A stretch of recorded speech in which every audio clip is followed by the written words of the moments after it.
it's the pre-show now. Also, we actually got to pre-show. Yeah, I still see Phoenix down. Hold on. I still see Phoenix down too. It takes a second. May 3. No, I just refreshed and it's still Phoenix down. Are you sure you pushed us live? Yeah, it says stop streaming. If I click that button, that's not good. Don't click that button then. Oh, there we go. Hey, I can hear things now. Yay.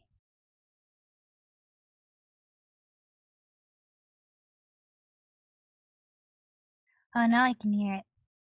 But I should probably turn it off so it doesn't echo. Yeah, I have it muted. I got my tweet ready, so whenever you decide that we're going live. I'm so ready to get back into podcasting.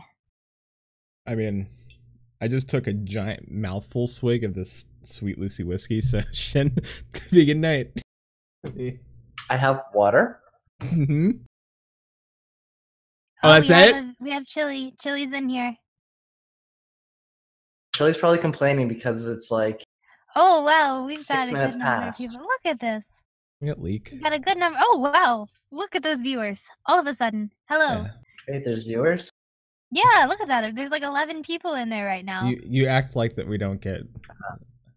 I don't know what happens on a daily basis. I have no idea. I'll do the Twitter thing. Yeah, I got my tweet ready to go, but it's when we start. Yeah. Cough, cough. It's happening. It's gonna happen right now. Let's start right now. Mute everybody. Rip. Forceful.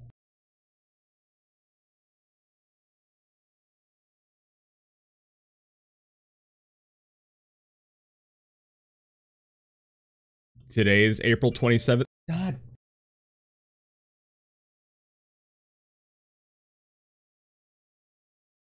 And it was chilly. That's chilly. All right, let's try that again. Today is April 27th, 2018. This is episode 78 of Maelstrom Radio.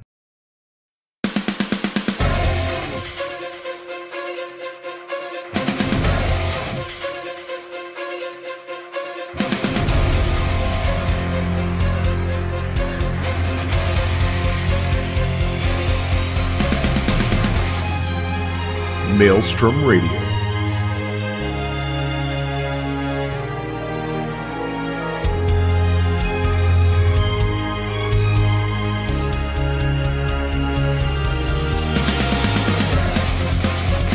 With your hosts,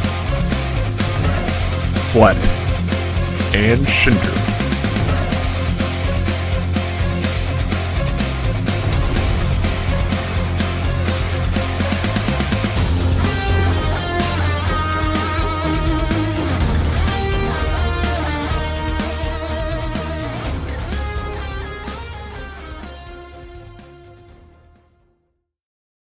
And welcome everybody to Maelstrom Radio. My name is Flatus. With me, as always, this host.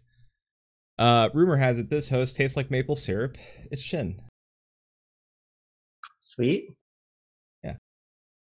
Ladies, gentlemen, I don't know. Cats?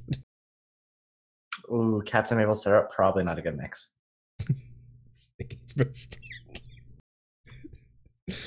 This... somebody tweet at me, cats covered in maple syrup. I'm pretty sure there's a hilarious cat. I'll summon Feeny. Yeah. When you look into this host's eyes, your soul melts. It's Emmy. Hello. It's a superpower. Yep, great to be here. Thank you very much for having me on this episode. Yeah. This host loves chicken and loves liver. Meow boys, please deliver. It's Remix Sakura. That was better than your last Catboy joke. Thank you. I like that much one. better. Listen, it's Experimental Comedy Fridays. They're not going to all be winners. All right. That was a winner. I thought that was a winner. Yeah, you're improving. You're improving. Yeah. So You know, better I than have- any other episode. I have my own introduction here. Oh, okay. Yeah, something new. like This host's favorite song much reflects her life. It's Songs of Salt and Suffering. Please welcome Emmy. Are they gonna say me? Well, no, you could put probably any of us in here, and it might sum us up pretty well. I'm just drinking from the bottle like a classy bitch tonight. So. Am I the only non-salty one right now? I'm surprised You're not salty. Not yet. I'm surprised you didn't get a drink tonight. I have my water with me. You see, the keyword is yet. Yeah, You're not well- salty yet. Because last Yes, episode, I made that keyword.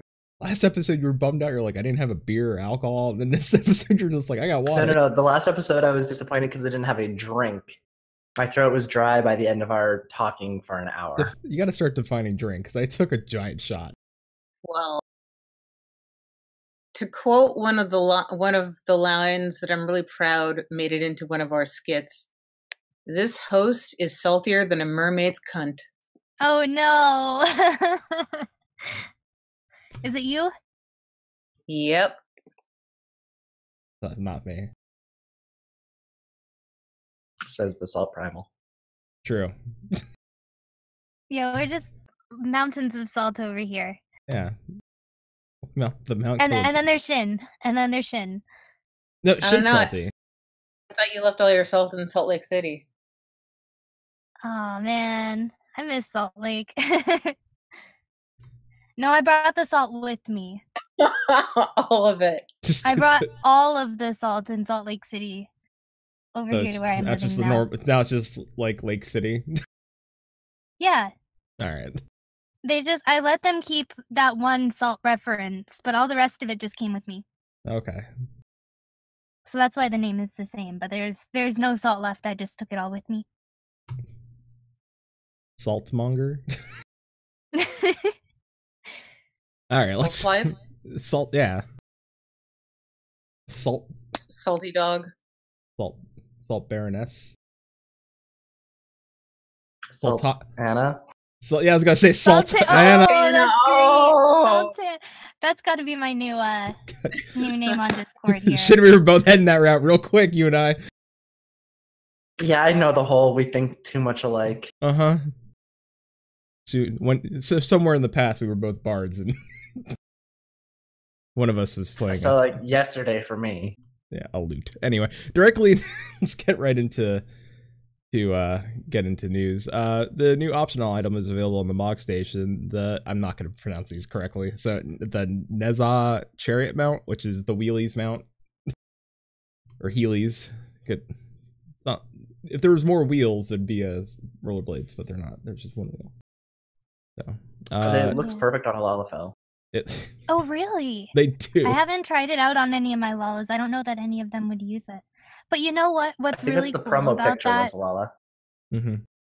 Cool. Yeah, I may consider buying it. If I do though, I've heard some people complaining about the fact that it costs like $24 on Mog Station, I think it was, or like $24.25, right? Yeah, it's like It's it's 24, yeah. yeah, it's normal. But it mount applies price. account wide. Like, isn't that the same as the Bennu mount was? Which that one's also account wide. Mm-hmm. So it's worth it. Or just wait until they have some sort of sale and just get it for like half off. Yeah, true. That may be what I do. Is just this- wait until it goes on sale. Yeah. There's also Neza Barding for your Chokebao, and Neza Lord and Lady attire, which are I don't know, like shorts, some sort of Dyeable? They are athletic gear. dyeable. They're dyeable. It looks like some sort of like Reebok athletic gear. That's being truthful. Patch 4.3 Under the Moonlight special site release. There's MSQ hints, return to Ivalice Rotorana, which I know I'm saying that wrong, and someone's gonna just yell at me. New dungeon, the Swallow's Compass, which we'll see geomancy, and I'm guessing because of the lore tidbit that we get there. And additional updates, we'll get Crossworld link shells, Glamour Dresser updates, and guest books. So Guest books! I'm so excited for those guest books. yeah, I can't wait for the trolling that's gonna happen in guest books. Yeah, that's what I'm waiting for. There Yeah, probably will be, but it looked like they had the option to delete some of those messages. some. I would hope that they would let homeowners delete messages. Yeah, because otherwise, like, you're just gonna have people flood with just troll things or, oh gosh. So imagine this, right? Gil spammers spamming in guest books. Don't give them ideas, Hemi. Listen, they may not listen to other shows, but I am pretty sure RMT people listen to us. They come to us for like how to bullshit the market. Please, SE, don't message me. Yeah, if you're an RMT person, please don't do that. Yeah, don't. Because I actually want to use my guest book for like events. So people who come to the events can like leave comments for how things were decorated or how events went. I think that would be cool. Hand out like a little, like, please leave what you liked and disliked in the guest book. Yeah. Callback campaign, April 26th to June 26th. Players must have been inactive for at least 90 days prior. So if you have friends that are just like, ugh, I would tell them wait until, somewhere around the patch. So if they've been missing out, 4.3 looks like there's going to be a hefty amount of content to come back to. So I'd probably wait until then. And, I think we're looking at like the last week of May or so for 4.3 to drop. So 22nd probably seems about, I would probably put it around there. last week of May, yep. So, and letter from the producer live 44. I don't know, I just had my voice there. Letter from the producer live 44, May 11th, 2018 at 4 a.m. That's Pacific Standard Time.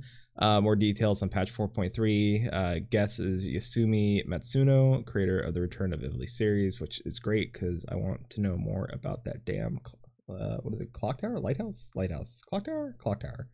It's got a lot of cogs in it, because if it's a white lighthouse, then... Who knows with some of these buildings? I don't know. So far, Ivalice has been my favorite content. So far. So that's it. It was fun. We actually did a fun run the other day of 24 Tank Rabanastre. That sounds painful. We didn't wipe. We got close on Hatchmal, but otherwise it was pretty smooth overall. I mean, it's much better than like a pug. Yeah, no, it was better than a pug, which in some ways is kind of depressing, but at the same time, it was fun to know that we as tanks could do it. Pugs are terrible. No, they're not. They have tiny, cute faces and little swirly tails. They snort. Pugs are adorable. I think we're talking two different types of pugs. Yeah, I'd rather have 3 dogs with me than 3 randoms. 3 random dogs? 3 random dogs in Savage content. Don't you need 8 people for Savage? Yeah, but like sometimes you have a small number of people who, just want to come with you. And then you have to pug the rest. Yeah, 4 people, 4 random dogs. Pug party. Be great. Maybe we can replace the companions that we get with pugs instead. With puppies. Yeah. Or just like replace it with minions. Replace the chocobos with minions. Yeah. Please, can I has minion dungeon? Oh wait, no, that's another MMO. That's a different game getting that content. Let's sigh. Anyway, Musecast isn't here just to bullshit about the news and talk about cute dogs. I mean, we can, but I would love to talk about cute dogs. Future show, we'll just talk about cute dogs. Just throw up dogs and talk about them. But no, they're here because you're having your 2nd anniversary. It's 2 years of Musecast. Yeah, 2 years to this day, I believe.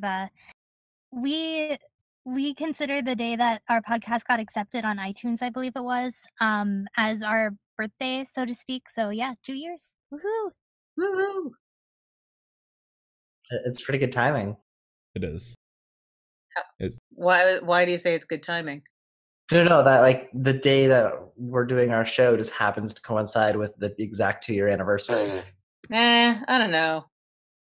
Yeah, maybe we would have rather been Phoenix Down Radio for our actual birthday, or maybe we would have rather had our own stream. Don't be mean.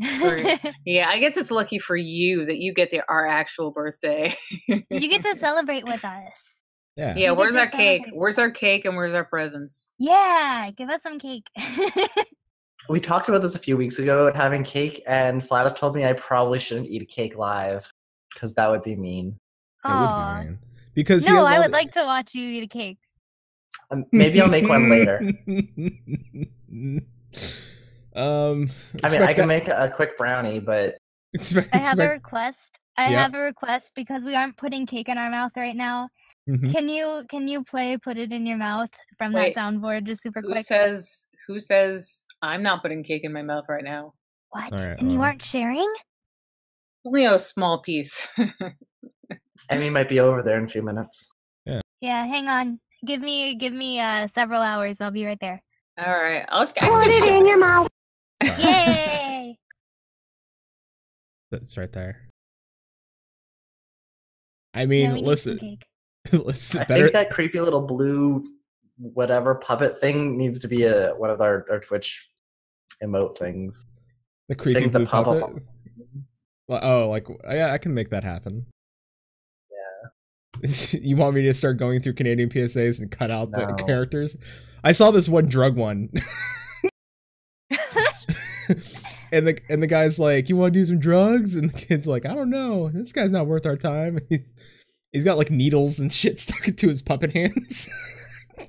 It's great. Love Canadian PSAs. It's the best. That's where I got this. Where is it? I even woke up in the morning craving a fart. So A what? a fart. That's a Canadian PSA. Yeah, don't ask. Strange. Very, Yeah. very strange. It's up there. I'd also like to just to point out we were talking about cats and maple syrup earlier. Feeney did post a whole bunch of them to the Dominuta Umbra Discord chat,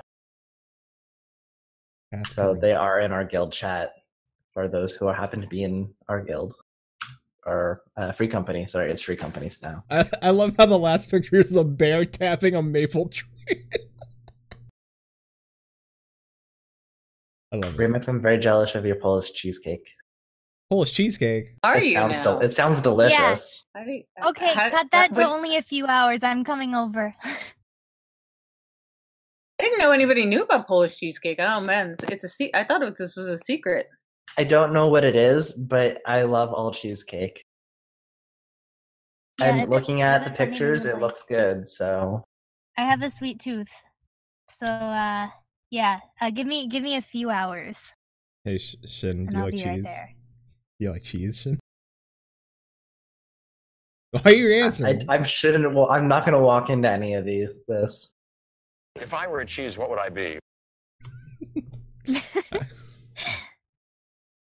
It's not my fault. He did a cooking Not show. Gouda. So that's what your impression is of me, bold with lingering flavor. All right, let's go.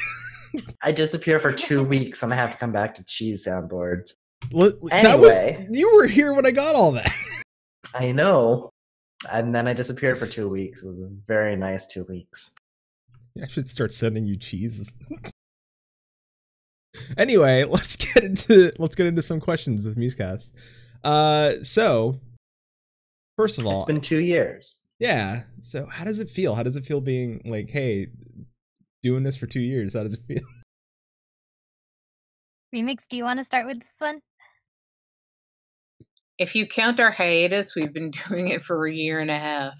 But Yeah, no, it's for me. It's a little bit bittersweet, just because like we've been on hiatus and we're getting back into things, slowly but surely. But that combined with the fact that like it takes a while to put out episodes in the first place, like even when we aren't on hiatus, it still takes, a couple of weeks to really produce an episode. It doesn't seem like it's been 2 years. I'll put it that way. It doesn't seem like it's been 2 years.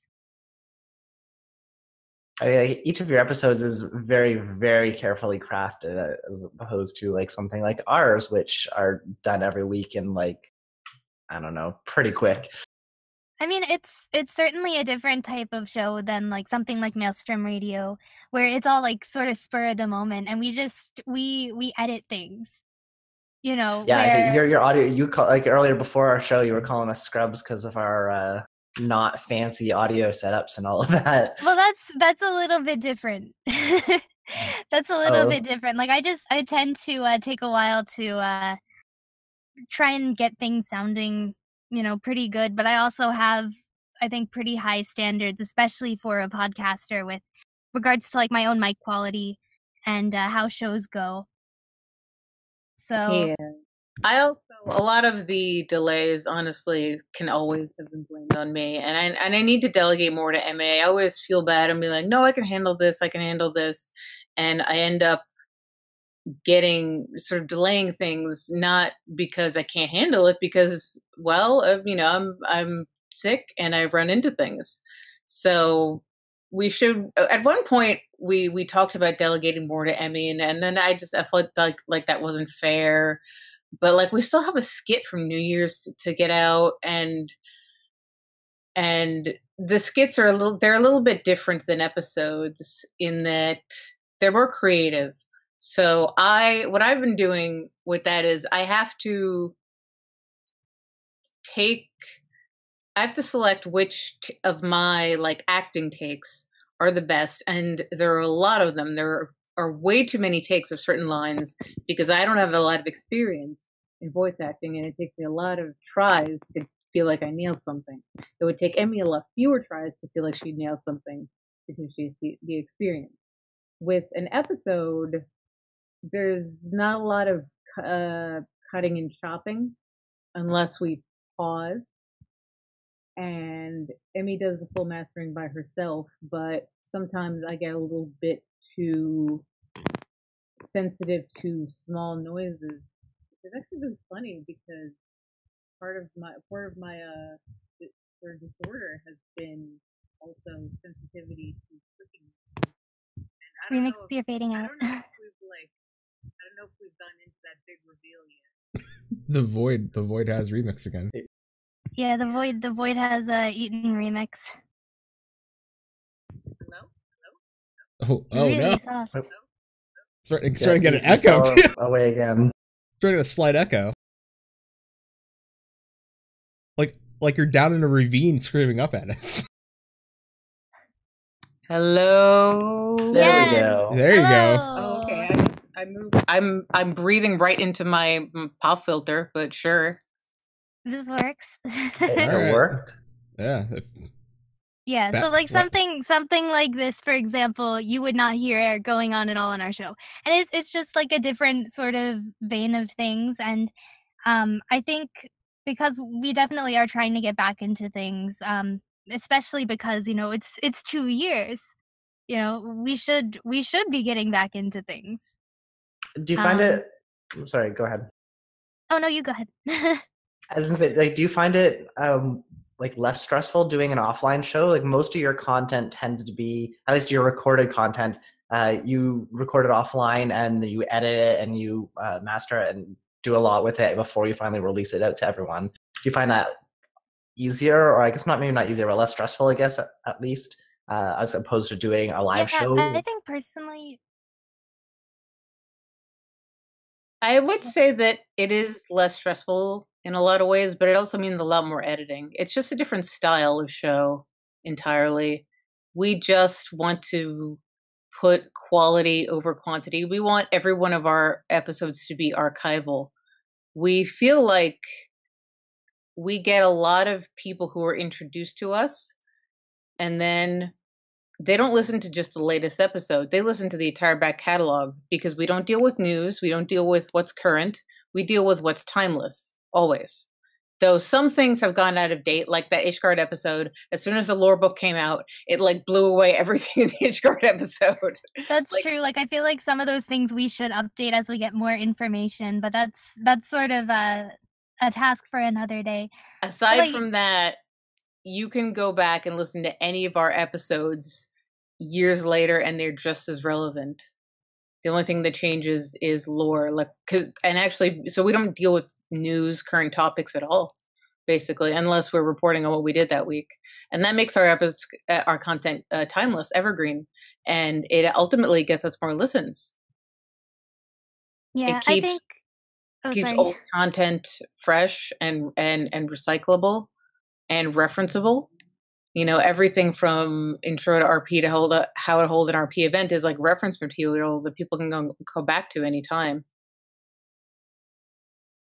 Yeah, Yeah. I think it's definitely a different vein of things, like where we do try and keep things pretty timeless. And I think in recording it offline, um, it definitely places the emphasis not so much on, actually recording the show, but more so just editing and polishing after everything has been recorded.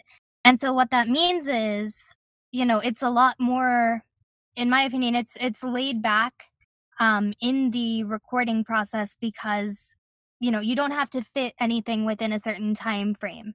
There's no time block that you can do. You can make it as long as you want, and then if you have any extra information, you can decide, okay, do we want to use this?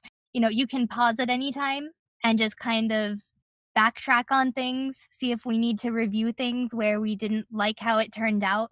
And so it gives us a little bit more of an ability, I think, to shape how each individual episode goes as we would like it to. So if it's just not turning out as we would like it to, we can always go back and change it and re-record. But then, of course, that puts a lot of our emphasis on that editing side, on making sure that things get edited out that need to be taken out, or if something comes up sound wise that I don't like, then I may be like, hey, can we come back and record it? So it does take a little bit more time to record, I would say. There's a lot of stuff that just ends up getting cut out of the podcast because either we don't like it or because we just didn't have enough time and wanted to cut it out. Yeah, like there's definitely a lot more behind the scenes work that you have to do. Like your recording and all that is not too bad, but when you actually get to the having to edit it and go through it again and again and get everything just right, it's a lot more work than putting on like an hour Twitch stream or whatever. Yeah. So I wouldn't say it's like any more or less stressful than the next. It's a different sort of thing because of the nature of work that we're doing. Yeah, but it's also the kind of work which Emmy is literally a professional at. She got a piece of paper that says so. I have a piece of paper that says so, and it's in my job description. So honestly, if we had to choose based on no other criteria, we should do a podcast that's pre-recorded because Emmy gets to learn audio skills at the same time and have a portfolio of audio work that she can show off. And I've learned a ton about audio in this time, but for her, it's more about getting to practice, getting to master things, getting to do a side project that ends up becoming a portfolio piece. Yeah, I mean, really, this show is just, I think, a labor of love for both of us. Because we're both, able to talk about things that we're passionate about. We're able to talk about Final Fantasy XIV and role playing, and we choose the topics that we'd like to talk about, just like you guys do. But then, in addition, just the editing process itself is something that I really like doing. So all the better that it's that way. Yeah, I wouldn't say that that there are some ways I like doing it, but I've certainly learned a lot from doing it. I mean, it kind of has to be the thing that you love if you've been doing it for 2 years. It's really hard to not, like, if you're doing it for 2 years, you can't not love it. Yeah, and that's why we want people to know that during these like hard times, it's not a lack of interest that's keeping us away. It's definitely, we've been brainstorming even episodes that we want to have, like, once we're back. We're just like, I thought of, for example, I was thinking of maybe we could have an idea about Eureka. Yeah. Some kind of episode about Eureka, or talk about like the Doman transformation now, like what's going to happen in the new patch. Once that's out, we have that to talk about. Like, a lot has happened, and so there's always more things that we want to talk about. Yeah, we never run out of ideas. It's great. It's okay. It's we've run out of episodes. That's okay, because we find our best episodes are the ones where we're just like, fuck it, let's throw shit to the wind and see what happens. That's how listen, that's how Haunted Phone happened. You throw your shit to the wind, your shit hits everybody else. Yeah. But they like it. Yeah. Listen, Haunted Phone, greatest thing ever. So we have to ask, what's your favorite podcasting moment? Oh gosh. What is our favorite podcasting moment? You know, I think one of my favorite things that that I think was fun from a troubleshooting perspective and also from like a recording perspective was just the entire FanFest experience. We had no idea of really what we were doing when we were recording like our interviews that we were getting of people who role played that we just, you know, found at FanFest. And so that in itself was a challenge, and producing that episode was a challenge, especially in that particular part of the episode. But then it was also really cool that we got to do our very first interviews. I think that was our first interviews. We got to do our very first interviews over there. And so, you know, I can't say that I did particularly well, or I don't think I did particularly well in that interviewing process. I feel like sometimes I sounded like a fangirl or something like that, but I enjoyed it. You know, it was our first time doing that. It's Edison Moose. Of course, we're gonna fangirl. Yeah, I don't know. I thought I should have acted a little bit more professional, but I didn't. Anyways, that's all kind of that's all in the past though. It I just loved, you know, exploring that, and it was really our first time doing a lot of things for the show. Not to mention it was the first time we had ever gone to FanFest. So just that adrenaline rush and being able to connect with like you guys and PDR and all those other people. It was just so wonderful. So yes, we were at FanFest, but not only that, we got to work on our podcast at the same time. So that's my favorite podcasting moment.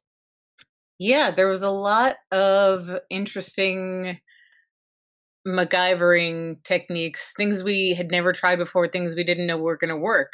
For example, I had a little voice recorder, and we tried to hold it up to the person's mouth, not too close, not too far. I tried to do tests as to what the correct distance was, but there was always going to be background noise, and I was like, are these going to come out okay? Are these going to come out okay? And then, you know, having to bring all this audio equipment with us in our suitcases on carry-on, of course, because no one else is touching it, and getting it set up for Moose and Ethis. That was an adventure. It really was. I'm hoping we can do something similar for this coming FanFest, but I think this time it'll be a lot more polished, because now we know what we're doing. Now we really know what we're doing. As soon as Flatus read out the question, my mind immediately went to the night where we crashed Phoenix Downs show that they did live. That was great. That was so much fun. If I had to pick a moment that stands out as a favorite in a crazy kind of way, it was the time we did the Balmung episode, The Good and the Bad, and we had 3 guests. That was a lot of guests, and we swore never to do that again. It was a lot. It was fun. It was chaotic, but I think that's not necessarily like the image that we're going for. But I thought it was fun too. I liked the Balmung episode, and you know, I think we got some interesting responses from that episode. Maybe I'll talk about that later. But like we had a good number of vibrant characters there, and it was fun. It was great. Yeah, 5 people on the bike at the same time. I would say that was the moment that stood out for me. I definitely understand the whole 5 people is just way too many to try to have a conversation with. That's coherent. Yeah. It just it kind of goes back and forth and back and forth and back and forth, but like everybody's trying to have their own conversations. It kind of happens when like a group's too big, and if you don't know like how the other people will react, I think it's inevitably bound to just kind of lead to that sort of chaos. What was it? My first show had 5 hosts, and then we had guests on.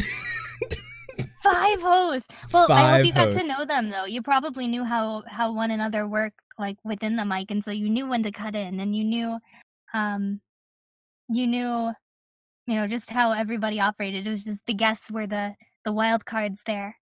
Most of you are all on camera as well, so that makes it a little bit easier when you actually see the person. True. Different. It was a learning experience. That was my first show. It was a very learning experience. So, you know, like, you know, when people often wonder like how do the hosts meet and stuff like that, like Shin and I We're at an international slip and slide competition, and we ran into each other at the end of a slide. But Really? Slip and slide. No, I didn't think definitely that not a that's thing. pretty outrageous. Shin in a Speedo, me. Also in a Speedo. Okay, yeah, because I was about to say slip and slide makes me think of lubricant. It was No More Tears. God. It was No More Tears. No more tears shampoo. Oh, that would have been ugh. That doesn't sound like fun. No more tears if you actually get it in your eye though. It burns. It's a lie. That stuff burns. There are tears. Anyway, how did you do me? Salt and suffering. No, That's a great bar name. actually, yeah, it kind of does. It would make a good bar name. How did we meet? I think it was through Facebook, right? Yeah, I know the whole story if you want me to tell it. Yeah, I think I you're have a- better at relaying this story. I have a pretty good memory. So, Emmy is quite popular on the FF14 Facebook groups for posting cute pictures of Scoot and Nanamo. And I joined a couple of these groups before I seriously got into roleplay in FF14, though I had done roleplay in various other fandoms or like freeform for years and years and years before that, mostly during college. So once I saw her pictures of Nanamo, who I guess had started on Lich at that time, I was like, these are so cute. These are so cute. Please keep posting them. And I became like her fangirl. I even went to her page. I'd be like, this girl is so cool. Should I friend her? Ah, I think at that point I was accepting people who wanted to add me from Facebook groups, and nowadays I don't do that. I've made that mistake one too many times. So this was good. This was a good reason why I should accept some people who want to add me on Facebook.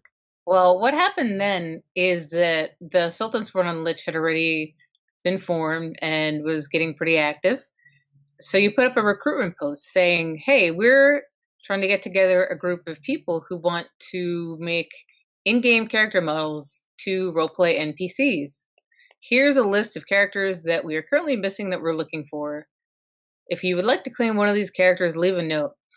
And by this time, I had definitely become a huge lore nut and a huge fan of the Eorzean Alliance, and I didn't yet have anyone to quite share this with.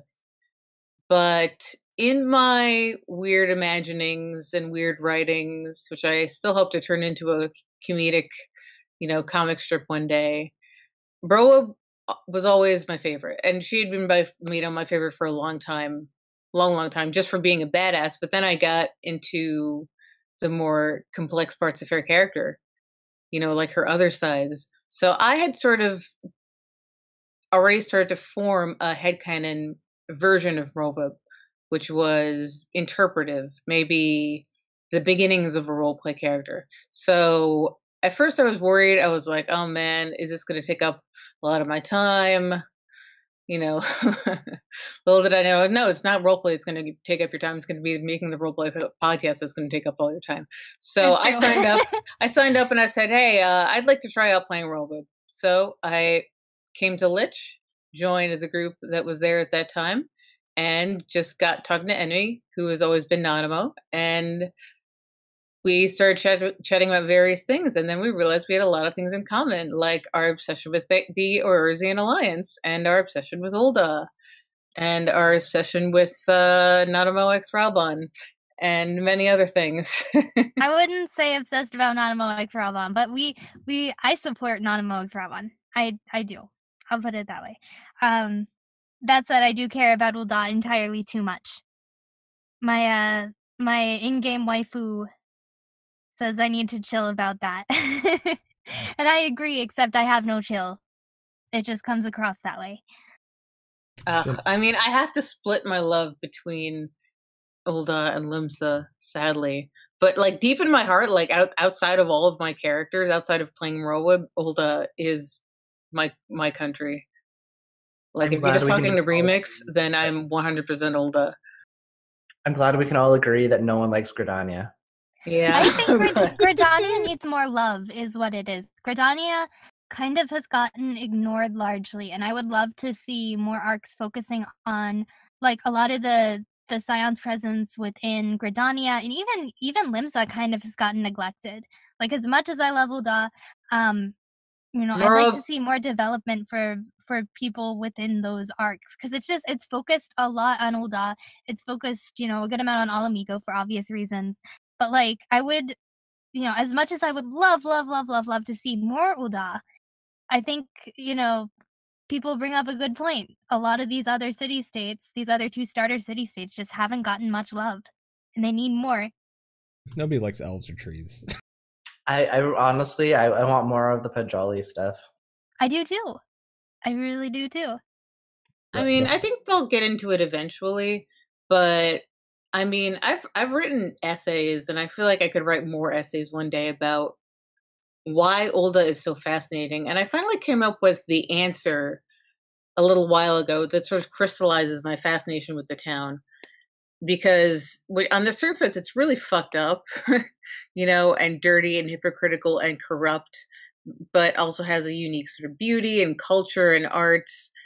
And the first thing you got to consider is that I'm from New York City. So places that are dirty and corrupt and beautiful and urban and like stratified feel like home to me, Like Ul'dah reminds me of New York City a lot, socially. And number 2 is that every city-state has its own issues. Limsa has to reform after being a pirate society. Gridania has these elementals who are assholes. Ishgard has religious fundamentalism. Ala Mhigo and Doma are newly liberated. The problems that exist in Ul'dah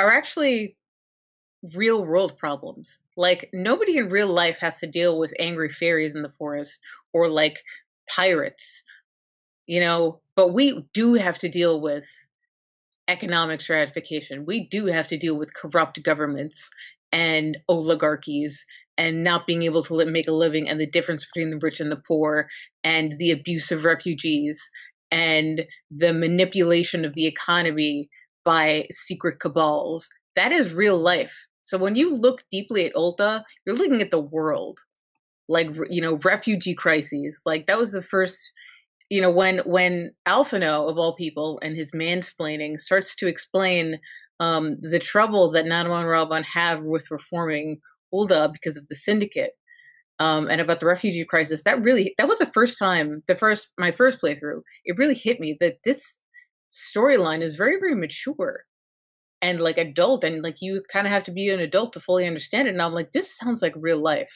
We have refugee crises in real life. We have economic stratification in real life. We have the inappropriate mixing of religion and law and money. We don't have asshole elves. So the problems of Ul'dah feel like the problems of real life. And that's the thing that makes it most fascinating to me. I think I agree there. Like Ul'dah is definitely the most relatable city in terms of like it's kind of like a microcosm for a lot of places in the world.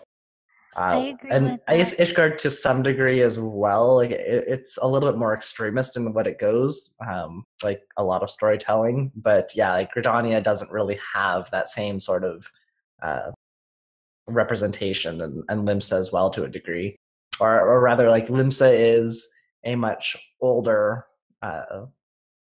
It would fit much well like in the past as opposed to current age.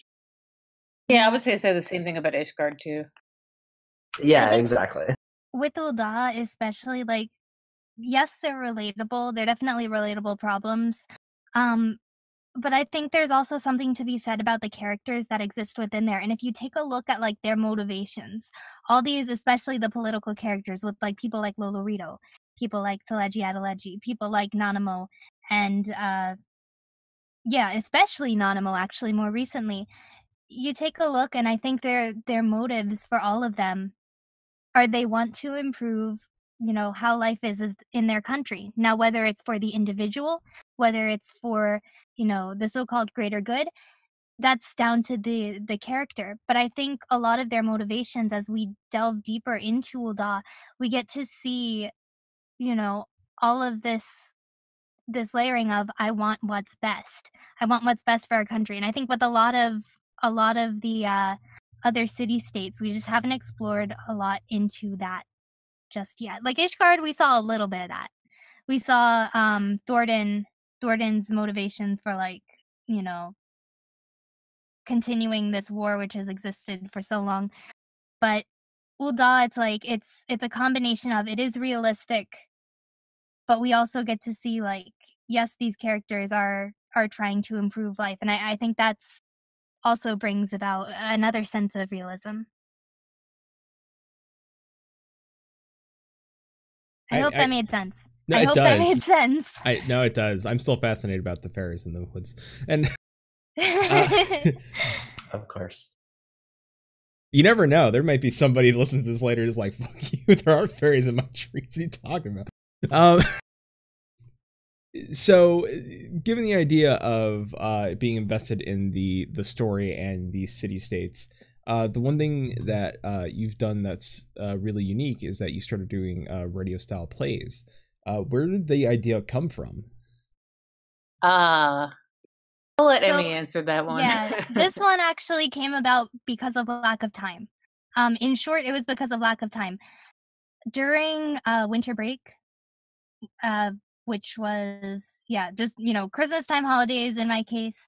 But during the holidays, I usually end up traveling from place to place, and I don't really have much time to record. And the same thing goes with Remix, but I think in this case it was initially more in like the sense of, we just don't have time to do this. So we wanted to do something that would be a little bit shorter than your average 45-minute episode, so that way we aren't spending all of our time just editing stuff, when we could be doing things with family and friends and all that.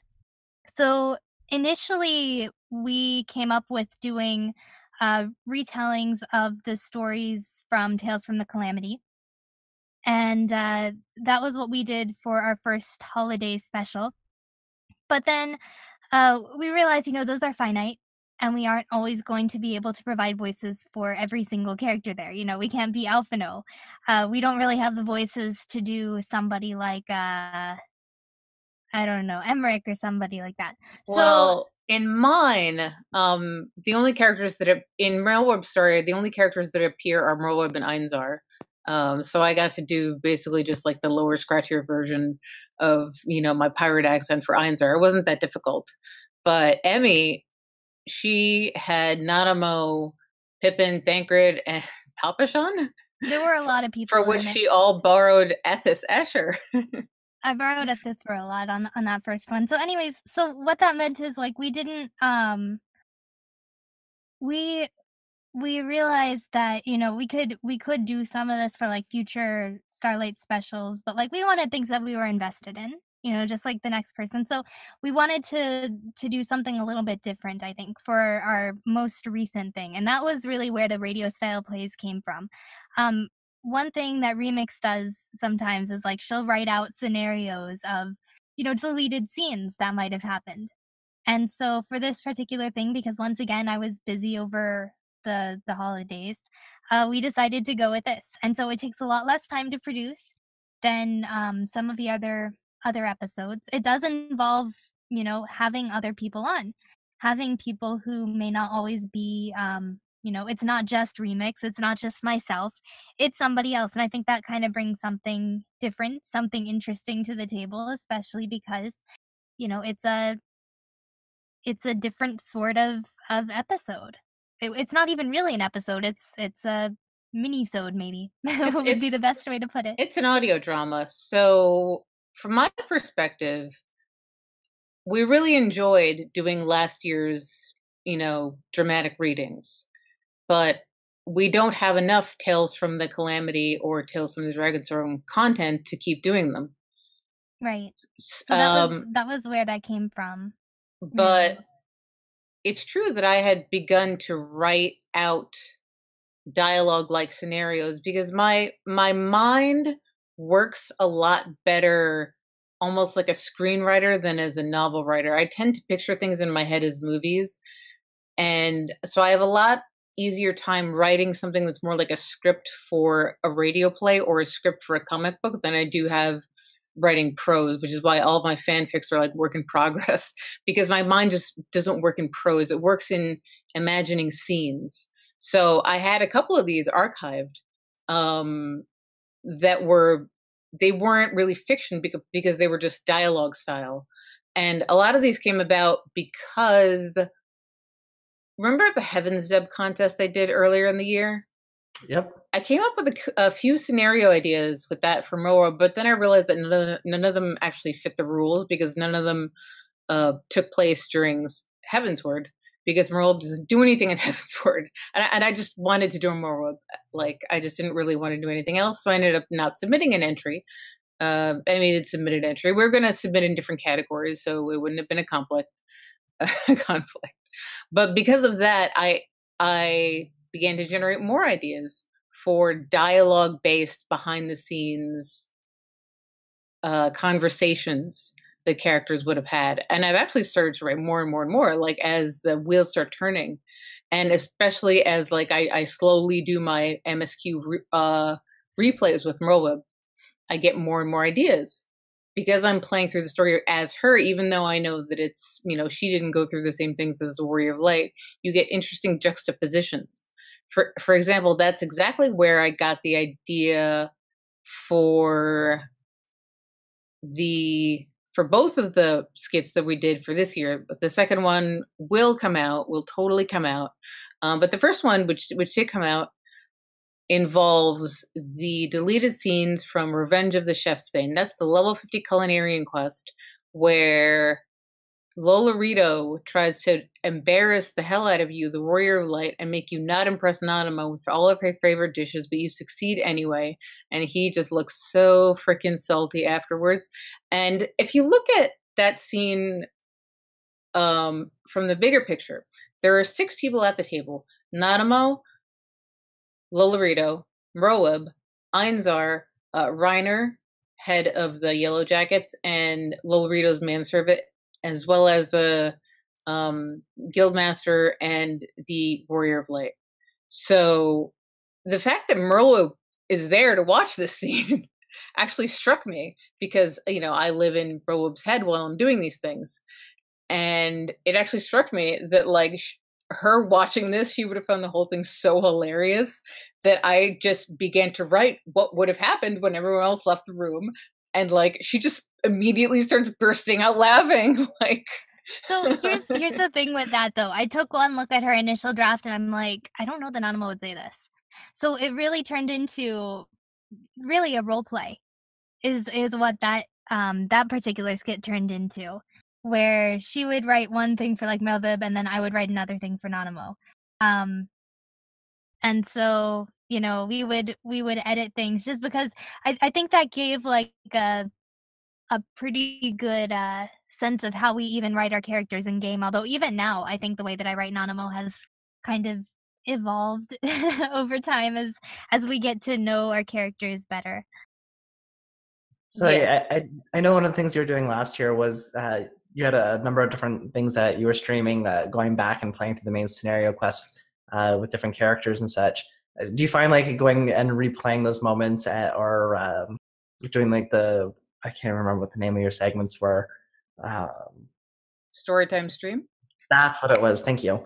And doing like the storytime streams, do you find that that's where you get a lot of like your ideas for your different screen or radio plays or shows, episodes? Absolutely, especially with my Merleb alt who plays on Lich, because playing through those scenarios like through her eyes, even though I know that she's not literally canonically experiencing them, it leads to interesting juxtapositions. And oh my god, playing through patch 2.2 was so much fun. Oh my god, playing like Merleb on Merleb was so much fun. It's so much. I love seeing this the scenarios where like it can't possibly ever happen. Yeah. Like for example, if I were to go back and do the level 70 Goldsmith quest, Nanamo gives a gift to Nanamo. Or Nanamo does Revenge of the Chef's Bane. Nanamo created, food for Nanamo. Nanamo watched herself die. But no, yeah, Nanamo watched herself die. Nanamo then created food that Lolorito asked her to make in order to make Nanamo not like it. Like it just gets more and more absurd the more you look at it. And I think what's even more funny now, as I've developed like headcanons for my character, as I've developed headcanons for Nanamo, I'm like, well, she lives in the desert. I don't know that she would have ever had like the necessity to swim, to learn how to swim. But now I'm in Stormblood and you learn how to swim. And I'm like, okay, none of this happened. All of this just got retconned because of reasons. Like it's impossible. You got magical swimming power. But then doing that, seeing those absurdities, also creates like some ideas for scenarios where I think, okay, well, Nanamo can't swim, but I'm going through with another friend of mine whose character also can't swim. So what might happen there? What if they tried to teach each other how to swim in order to accomplish some sort of thing? Like it does create ideas for, skits, but it also creates ideas for role plays. Going through the main scenario. I am totally committed to all 3 of my current MSQ roleplays. I did Gem Potion 1 character because I just couldn't do the Titan quest again. But I'm fully committed to doing all 3 of them. They take a long time, but every time I get some kind of nugget of wisdom looking at it a second time, especially if you do it years apart. Like for one reason why I'm not advancing on my one character who's like just up to Stormblood with a Gem Potion is because it's like, well, I just played Stormblood. I want to go back to my Excalibur character who's on like patch 3.4 because I don't remember patch 3.4. And like my Robo character is the most behind. She's like on like 2.3 and is just getting around to like the Crystal Braves formation. And I'm like, oh no, oh God, I'm going to meet Ilberd. Yeah, you really learn a lot. Like you learn a lot about other characters too and their motivations, which is interesting. Going back through the events leading up to Stormblood and watching Ida as she goes through, like it makes so much sense as to I understand why she was doing what she was doing at that point in time. It's really, really interesting. And I think, if we ever did something where we see, we have like a skit involving any of those characters where we've learned, where we've learned about those characters, we wouldn't have been able to do it without those developments in the main scenario and replaying the main scenario to get something, even if it's a little bit, just something more out of it. Oh yeah. So that was how I got our 2 current skit ideas that were executed. But I also got a couple more actually tucked away in draft form just from my MSQ replay with Merlub. For example, the fact that she appears in the Grand Melee in 3.1, 3.2, but then doesn't fight, doesn't say anything. I always thought it was kind of silly that they put all the girls up on top of the tower like they were protected. And I'm like, no, Merlub wants to fight down there. Like, yeah, she'd be like, definitely the one in the ring. Yeah, like how come Raoban gets to fight, but Merlub doesn't? Like, was it Nanamo just saying, okay, go ahead and fight? But then what would then prohibit Merlub from being, part of the action? See, my headcanon for that is that they were going to draw straws. Kane, Merlub, and Raoban were going to just draw lots. But then Kane came up with the idea to try to convince Merlub to let Raoban win. Because she's an empathetic person who understands emotions. Merlub is not. And she's like, look, Merlub, Raoban's really down in the dumps right now. If you let him do this fight, it'll really boost his morale. It'll really boost his self-esteem. And she's like, come on. I want to fight with the people with the guns. They got guns just like me. I want to fight the machinists. And she's like, will you please just think of someone, besides yourself? Don't you think, this would mean a lot to Raoban if you let him fight? And she's like, fine, I'll let him win. And then at the end of the at the end of the scenario, you're like, God, I haven't felt like that in years. He feels so great doing it. And, then Kane is like, see, because I one of the things I think about a lot is the dynamics between the three of them. And the dynamics, once Imric gets added to the mix, so I would love to write a skit, based on that sort of scenario, like Kane being the one who is like always selfless and always thinking about other people and always has that empathy, and Merle being like the whiny bitch. I'm in it for me. Honey is definitely like the mediator between everyone. Merlwib, no. Raban, Yeah. no. Raban, no. Another one. Nanamo would probably, I think, she might just make go it. with whatever Raban said. No, I think she's making decisions for herself, and I think at the end of the day, it's her decision, and it's kind of always been that way. I would think, but I think a lot of it has been guided by that, and I think she'd be seen as that. Anyway, I think that may be going off topic. Yeah, I don't think in this scenario Kane would tell her. I think it would just be about convincing Merlwib, because Merlwib needs convincing. Nanamo doesn't need convincing. And there was another one idea that I came up with, which involved playing patch 2.2 and actually thinking about Thancred. So one of those little known lore facts about Thancred is that he was born and grew up in the village of Halfstone, which was subsequently flooded by an early Leviathan attack, became a Sahagin stronghold, and basically was wiped off the map. And you really, really have to be careful and like talk to Thancred in between quests to even get this information. Barely mentioned. He barely mentions his home village. He barely mentions that he used to be a thief on the streets of Limsa. But if you read between the lines and you're a loremonger and you do the rogue quest line and everything else, you realize that like he was in the Rogues Guild. He was a proper fucking street rat because he had no other option after his village was destroyed. And like he was saved in a way by Louisoix, who took him off to Charlene to get a proper education. But my Heavensward replay with my Excalibur character is also the first time that I'm doing it in English, because it turns out that the English voice acting in Heavensward is tolerable, as it was not tolerable in A Realm Reborn. So I'm listening to Thancred's accent, and I'm wondering, why is his voice so annoying to me? Because he's like, why does he sound so like hoity-toity British? Like, it is annoying. I agree. It is, and I'm like, it's almost exaggeratedly so.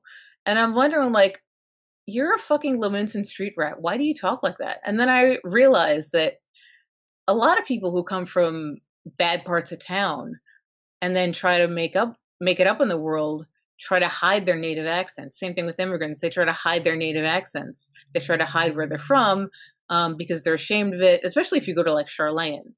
He has taken on the identity of a Charlayan. In the process, he has forgotten his roots. And there's that one moment when, in 2.2, Minfilia jokingly refers to Thancred's past as a street rat rogue. And it made me think to myself, for Merlwib, like the proud Leminson, to hear Thancred, also like a trueborn Leminson, eliminate his true accent must be sort of offensive to her, because he's trying to hide the fact that he's Leminson. He's trying to erase it. He's trying to pretend that he's a Charlayan. He is not representing. He is not keeping it real. And I think that would make her angry. So I wrote a skit where, after that whole 2.2 thing, she holds Thancred back for a second, and she sort of gives him a talking to, like, yeah, boy. Yeah, you forgot where you came from? You forget your roots? You forget that you're Leminson? Are you ashamed of being Leminson? What happened to your accent? Well, it kind of is. So, and it would be really funny because, and then she would start to talk to him in like the thieves' cant, the accent, and try to challenge him on this. I mean, it would be really tough to execute because my accent would have to get a lot better, and I would also need like a male counterpart who could really nail a good variety of British accents. But imagine, like, I just imagine Merle saying, like, look, I don't care that you got out of a bad situation. Louisoix saved you. You're very, very lucky, and I'm proud of what you've become. But don't you dare be afraid to show that you're a true-born Levinson. Don't you dare be ashamed to be Levinson. You hear me? Don't you hide your roots. You keep it real. You be proud to be Levinson. She would give him a good, stern fucking talking to. Ghetto mama on his ass. So you brought up this when you're kind of talking here, but both of you, I know both of you have played through the main scenario quest in multiple languages.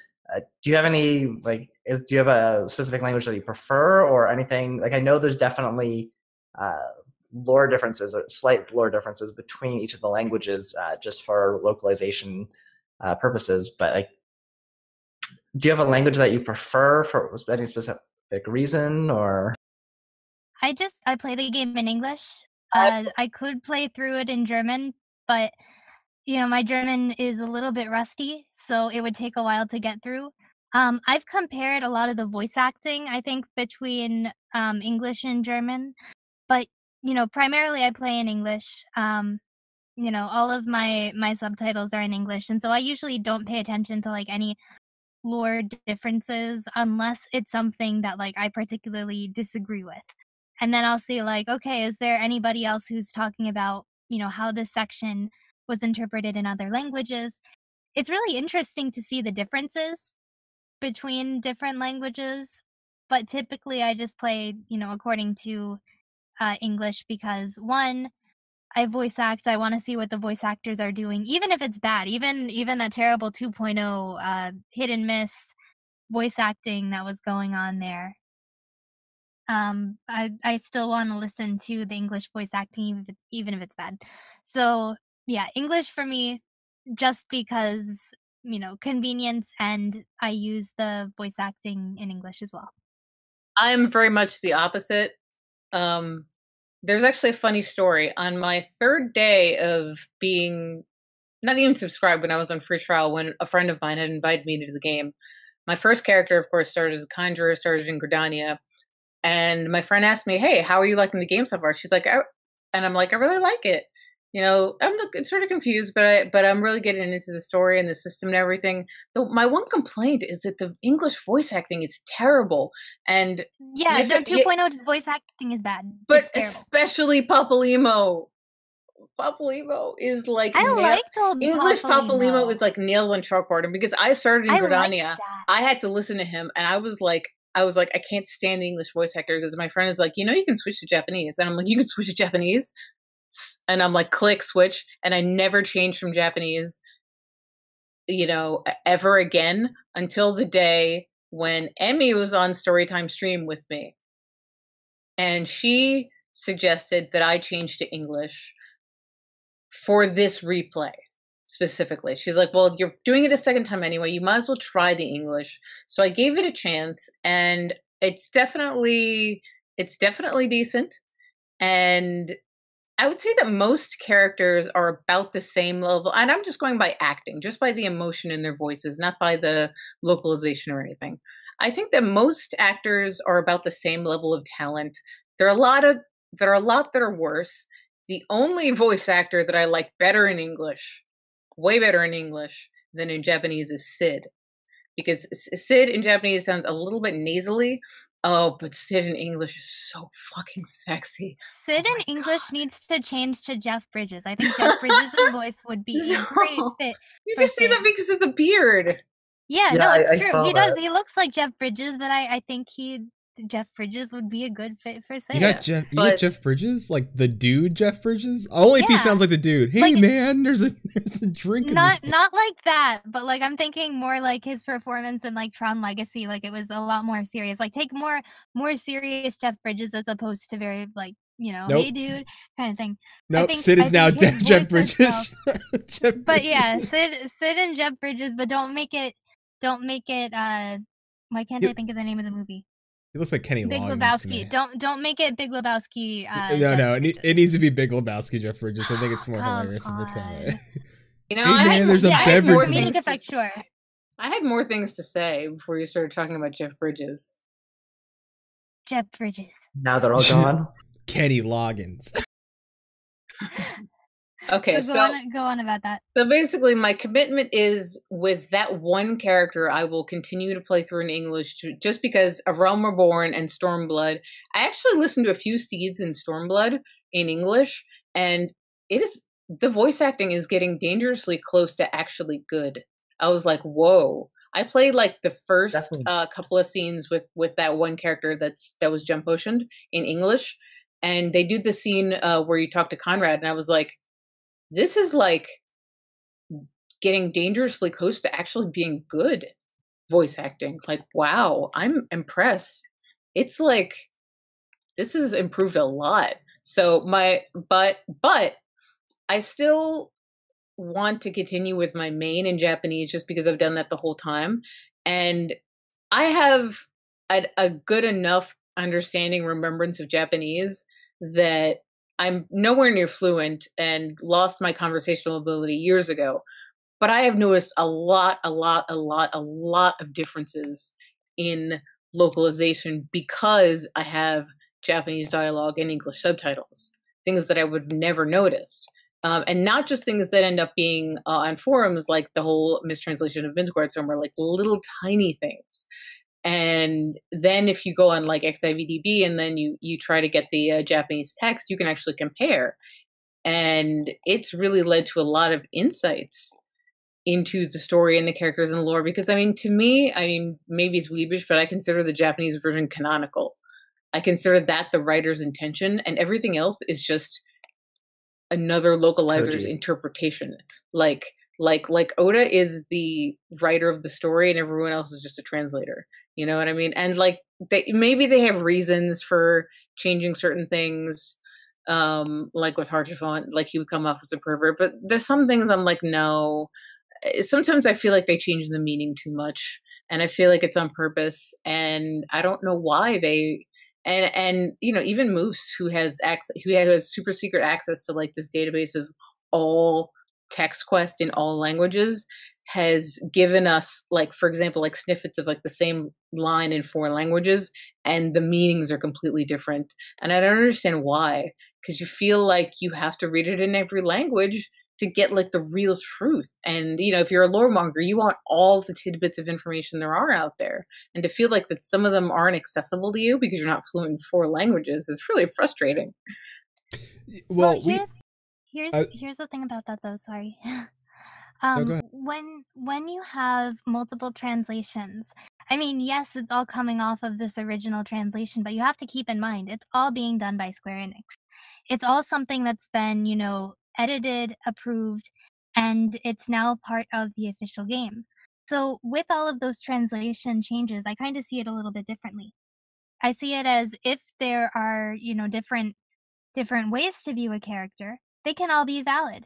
You know, just like anybody role playing, there's no one way that you should or shouldn't role play. And so, you know, maybe they're different facets of a character. Maybe you do want to adhere to one language only. But sometimes those changes in meaning can help you build the character a little bit more. It helps you reconsider what their thinking processes might be, because there's, you know, they're all official. They're all, you know, so to speak, part of the canonical Final Fantasy XIV. But, you know, I don't know that there's really any one real way to view a character. There's no one right way to view a character. And so, you know, in that way, I don't think there's necessarily one right translation. It's just, which one do you want to adhere to? Which one is your personal taste? It's true. We had Moose on a couple weeks ago, and I made sure to ask the question of like, why is it so hard to get into Final Fantasy XIV lore? And he said it's because it's sparse at best, and you kind of have to dig to find things to kind of like piece things together. So I can kind of see that even with like the localization being off and different in some situations. It's just so. I mean, even if you listen to it and get the Japanese version, it may be right in some sense, but even then, I think it's always going to be slightly off or slightly sparse. Or I think maybe a lot of it is so they don't retcon things as often. or try not to have to retcon things, is that that's why they keep the background lore so light. Yeah, that could be. Yeah.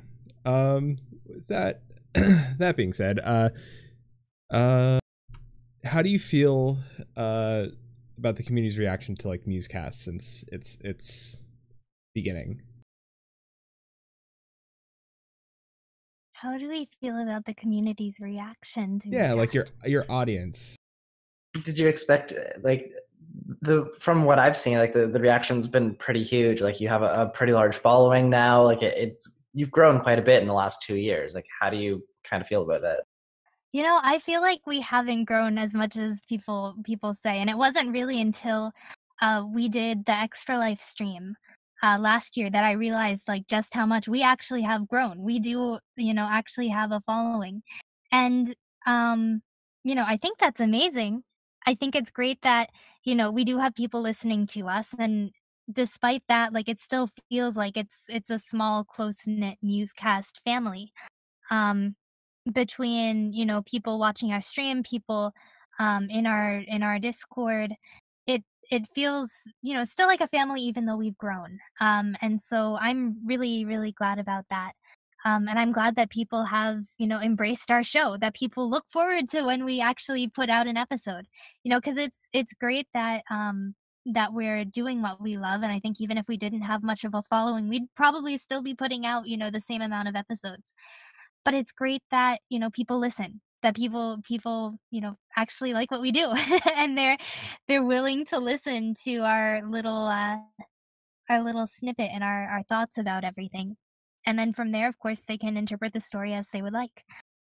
I wouldn't say that it's gone completely smoothly. You know, obviously people with every show are going to disagree about what we say. Some people, you know, think that, you know, maybe we should put our focus more on certain servers. Some people think that maybe we don't put enough focus on certain servers. And, you know, we aren't going to appeal to everybody.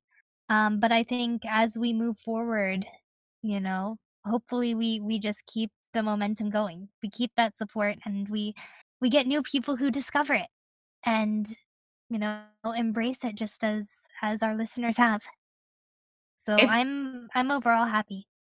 it's really tough for a podcast, I believe. Oh, Uh, you back- disappeared again, Remix. Yeah, you back- disappeared. Back to the void. All right, I'm back to talking into my pop filter. What? What? Ah. Hello, I am Hey. talking. Yay! Okay, now I'm eating my pop filter, so no. I can't get any closer. The Pop filter. The poor pop filter. Okay. So it's hard for a podcast to actually build and interact with the community naturally. It's something that you really have to put effort into. It's not like a Twitch stream where people are live with you, people run into you randomly and all friends. You know, it's not live. So you really have to put an effort into building a community. And I think that Discord, its fruition, which I was around for, you know, before that, everyone was on TeamSpeak and Mumble, and we had like a Slack room. And now the Discord came out of the FF14 community to become like the voice and text chat for gamers, which I'm really proud of, by the way. You know, that it came out of FF14. We have a centralized hub for that sort of chat because everybody in this community has a Discord because they're all in one Discord server or another, or 20 or 40, you know, so it's something that they check often. I check Discord way more than I check Twitter or Facebook or anything else. You know, so that gives, and is live chat. So that's really, really helped a lot. There's somewhat of a conversation going on Twitter, not so much discussion. Our Facebook is the least active, but we want to give people, you know, different options for following us. I would say that our Discord is our most active, but if you want to just follow, Twitter is also a good place where we tend to post the most. Also, some stuff gets posted only to Twitter just because it just seems to be a more active place and a more better place to invest time. And that's true of any marketing effort. You're going to have some social networks that are more active than others. And Facebook has its own problems, honestly, that it's no surprising that like a game demographic wouldn't have a big presence there outside of the and even the communities there, like the one where I met Emmy, are not the best. They're not the places for the best intelligent conversation sometimes. There's a lot of just there's straight up idiots, and then there's straight up trolling. I mean, it's way worse than Reddit. Way worse than Reddit. Or Reddit just has just like angry trolls, but Facebook has like genuine idiots.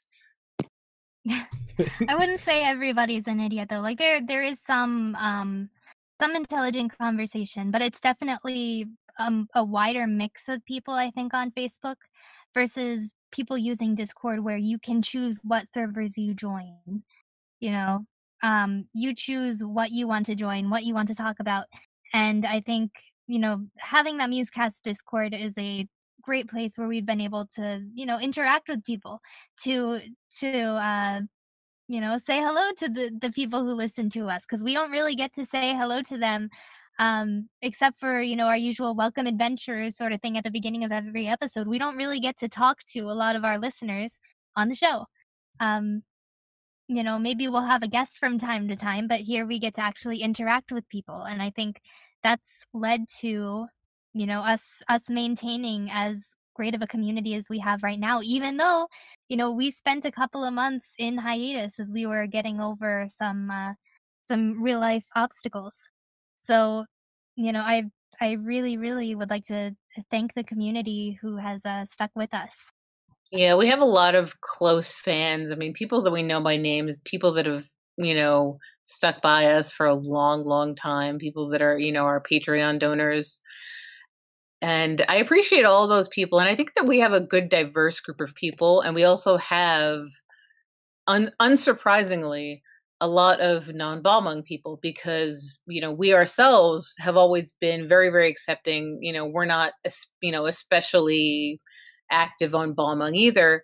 But as a result, and I preface this with I love Balmung in its own way. I think it's not my favorite roleplay server. It's never going to be my main server, but I love it for what it is, the great events it holds, the diversity of events. We've never been that popular with the Balmung crowd, is something I've noticed. I agree. Like it doesn't, our fan base, our listener base does not necessarily represent the role-playing community as a whole. Like it's not, you would not be able to realize like just how many people are on places like Balmung and Mateus from popping into our Discord and seeing who's on there. Like we don't necessarily represent the role-playing base as a whole. And I would love to see more people tune in and join in our Discord and our conversations that come from a lot of these roleplay hubs. Yeah, because there are so many different, roleplay communities from server to server. Yeah, and that's not to say that there are no Balmung players in our crew, but I don't think anyone would argue this or call this a criticism to say that the Balmung RP community has been highly, highly insulated and very much like we're us and they're them for a long, long time, and has deliberately isolated itself from every other role player because they felt like they were the only role play server that was worth caring about. And that's not the case anymore. The Great Balmung Lockening happened, and there's at least Balmung in Mateus, but, RP, that was really like the breaking point for seeing RP communities become decentralized. And not everybody is in support of that, but we were in support of that way, way before the Balmung Lockening. So now it's like, yeah, you have, you can disagree on whether there should be one roleplay server or many, but now that Balmung was open for 3 weeks and is locked again, we don't have a choice. Like, we've always been in support of small roleplay communities, medium-sized roleplay communities, growing them on every server, and it's like Square Enix proved us right. We were vilified in our stance, and that kind of feels good. Anywhere. And even so much that someone from Balmung was actually the one to form the RP Locations hub, which was meant to bring people from every server together.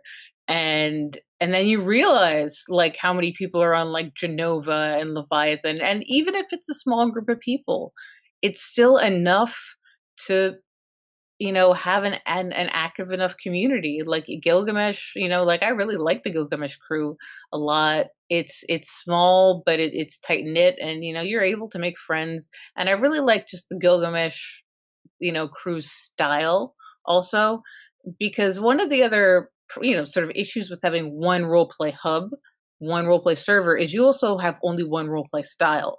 Now, Balmung's roleplay style, I also don't think anyone would call this a criticism, is very serious and very hardline lore compliant. And there's nothing wrong with that if that's your style. I have a fucking character named Natsuki McCatboy, and that is not lore compliant. He's very lore compliant. And that's because when I started the game, I had no idea about lore, no idea about race, naming conventions, anything. Natsuki was a weeb reference, and McCatboy was because I couldn't think of a last name. And when I decided I wanted to roleplay with this character, he had sort of grown his own personality over the years. I didn't want to change my name because I'd been on Gilgamesh since day one, like I said on the Gilgamesh episode. Everybody knew me as Natsuki McCatboy, and I just didn't want to change my name, but I wanted to roleplay. So I was a little bit scared at first that I would go to these events and I would be shunned or mocked because I didn't have a lore compliant name. Because that's what I assumed every roleplay community was like, because that would happen on Balmung. But it didn't happen on Gilgamesh. They're just like, and I just introduced myself as Natsuki. I don't usually use the McCatboy. I actually retroactively made up a sensical backstory about why he has that name. And you know what? I was accepted for who I was. I was accepted for my character development, my way of writing dialogue, my contributions to the community, not my lore compliance, not my following the rules, which it's a different style. And the more roleplay communities out there that are strong and active, the more styles of roleplay they're going to be that fit everybody, which is just yet another reason to have a plurality of roleplay communities. That being said, it's maybe it's because of our general interest style, because we've never been Balmung people, and because of that, we were not accepted by Balmung people. Because I'm it's so accepted by Balmung people. I got asked to speak at an event recently. They finally accepted Nanamo, and they had her give a speech. That wasn't true at first. That's true. It does take a while for I think my experience in Balmung, at least, was it took a while for people to embrace her, and even now there are some people who don't necessarily want Nanamo around, and it's just different. And I think even within Balmung, there are probably some people who are, a little bit less lore compliant. But, every server, I think, is going to have a certain rep to it. And in increasing the number of roleplay servers on different things, in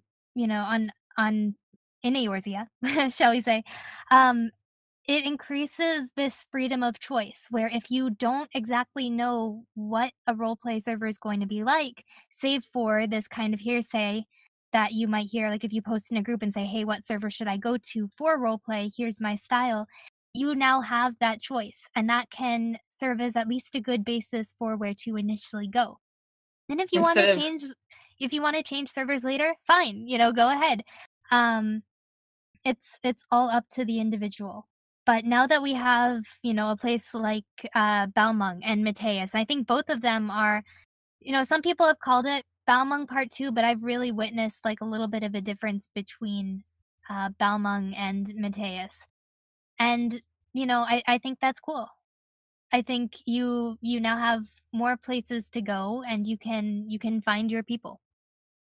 Yeah, I mean, consider that the reason why Balmung is the largest population server and is constantly locked is because of roleplay. It's because everybody was trying to push every role player there, because every single thread from a newbie that got posted in any place ever that said, where should I roleplay? It was just Balmung, Balmung, Balmung, Balmung. That's why it's flooded. Because of role players. I mean, we're kind of sorry, but it shows the popularity of roleplay. It does. It really. There are so many people who just love role playing, and that's great. You know, because we do too. There's too many of us to fit on one server. That's just the truth. Anyway, this conversation I think kind of went a little bit off track, but like not quite. It's Anyway, relevant. if you're It from was a good Balmung, conversation still, yeah. yeah, if you're from Balmung or if you're from Mateus, we would love to have your input.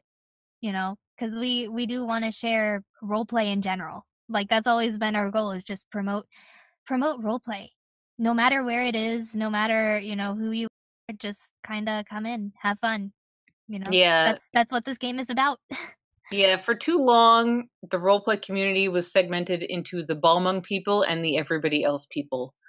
And I think we should just be all the everybody people. I mean, you can subdivide by server where relevant, but I know, I want to see Balmung people participate with everybody else, because I love everybody that role plays, and there are, I'm not a part of that server. I can't speak really, really well for its culture. But part of that sort of insularity actually comes from role players being mocked and made fun of.